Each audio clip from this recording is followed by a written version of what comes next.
സന്ദീപ് വാര്യർ ബി.ജെ.പിയിൽ നിന്ന് കോൺഗ്രസിലോട്ട് പോയപ്പോൾ നമ്മുടെ ഭരണപക്ഷത്തിരിക്കുന്നവരുടെ പ്രതികരണം. ഒരു കാര്യം അരിയാഹാരം കഴിക്കുന്ന എല്ലാവർക്കും അറിയാം.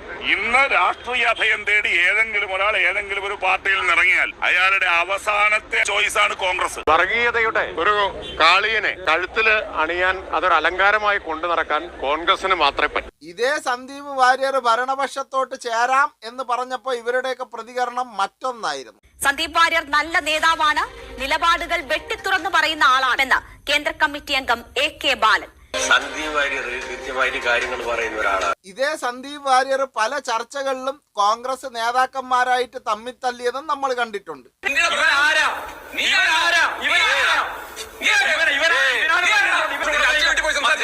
ഇവരെല്ലാം ഒന്നായപ്പോ അണികളുടെ അവസ്ഥയാണ് കോമഡി. മുൻപ് എതിർവശത്തിരുന്ന് ഇവരുടെയൊക്കെ നേതാക്കന്മാരെ ചീത്ത വിളിച്ച ഒരാളെ ഇനി ജയ് വിളിക്കേണ്ട അവസ്ഥ.